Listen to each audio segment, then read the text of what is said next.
Hello friends, it's Teresa and today I'm sharing my young adult book with you. I read Revolver by Marcus Sedgwick. The book was published in 2009 by Roaring Book Press in New York City. A young boy named Sig, who has already had to deal with his mother dying and moving around a lot, finds his father's dead body on the ice. He is left alone in the shack with the dead body while his sister and stepmother go out for help and a strange man comes. It turns out that Sig's father owes this man a lot of money in gold, and Sig has to deal with the stranger alone. He goes through a lot of internal conflict and doesn't exactly know what he's going to do. The majority of the story takes place in Giron, which I think is in Sweden, in 1910. However, there are flashbacks that take you to 1900 in Nome, Alaska.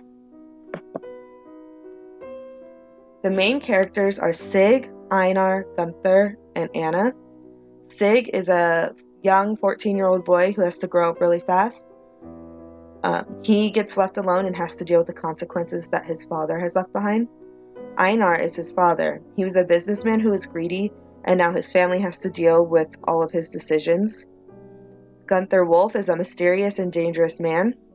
He's coming to collect the money that is owed to him by Einar. Anna is his sister. Anna is Sig's sister. She has had to help raise Sig her whole life and doesn't want to see anything bad happen to him.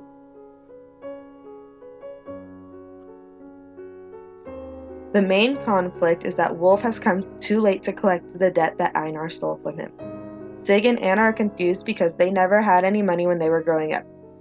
Sig's main dilemma is that he can't protect himself because Wolf won't let him out of his sight to go get the gun that is hidden in the pantry. He wants to be able to protect him and his sister, but he can't get away. The two main themes in the story are knowledge is power and communication. Sig's father was always telling him that he needed to keep learning. Throughout the book was the idea of communication and how it can come from anyone, even the dead. On page 9 it says, "They say that dead men tell no tales, but they're wrong. Even the dead tell stories." This quote is repeated throughout the story on multiple different occasions. It shows that the dead can still communicate with the choices that they made when they were alive, and that this is communication with the people that are still there and having to deal with the fallout. The intended audience for this book is high school students. The story would be too controversial for any younger readers because of the internal conflict Sig has about the gun and whether or not he's going to be able to protect his sister and him with the gun. My review is that although it is confusing at first to figure out the flashbacks, the book is really interesting. It definitely keeps you drawn in. I don't think that I could use this in my future classroom because it is way too mature for elementary school. However, it would be perfect in a high school classroom because it will keep the readers interested and the themes are very interesting, and there's more than just the ones that I said. There's very, very interesting themes in it.